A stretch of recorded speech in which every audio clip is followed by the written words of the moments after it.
CMP TV, touching lives forever. पांचवां कलमा, मैं प्यासा हूँ। यूहन्ना 19 बाब 28 आयत। सियाक व सबाक, कॉन्टेक्स्ट। ये कलमा यसू ने अपनी मौत से कुछ लम्हे कबल कहा। सलीब पर कई घंटे की अजियत, खून बहने और जिस्मानी कमजोरी के बाद यसू ने एक इंसानी ख्वाहिश का इजहार किया, प्यास। यूहन्ना की इंजील खास तौर पर बताती है कि यसू ने ये कलिमा किताब मुकद्दस की तकमील के लिए कहा, यानी ज़बूर 69:21 आयत की नबुवत पूरी हो गई। उन्होंने मुझे पीने को सिरका दिया।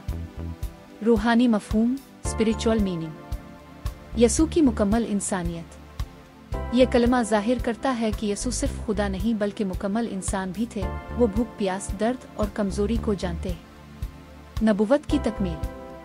यसू ने शऊरी तौर पर तमाम नबूतों को पूरा किया और ये कलिमा इस बात का सबूत है कि वो नजात के मंसूबे के हर हिस्से को पूरा कर रहे थे। रूहानी प्यास की तस्वीर। प्यास वो सिर्फ जिस्मानी नहीं बल्कि रूहानी प्यास की अलामत भी है।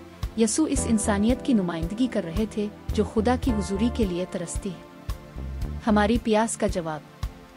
यसू की प्यास हमें इसकी पुकार की याद दिलाती है, जो कोई प्यासा हो मेरे पास आए और पाए। यूहन्ना 7 बाब 37 आयत। वो खुद जिंदा पानी हैं जो हमारी रूहानी प्यास को बुझाते हैं। अमली सबक, लाइफ एप्लीकेशन। यसू हमारी इंसानी कमजोरियों को समझते हैं, हम तन्हा नहीं। रूहानी प्यास बुझाने के लिए सिर्फ यसू मसीह को अपना नजात दहिंदा कबूल करना जरूरी है।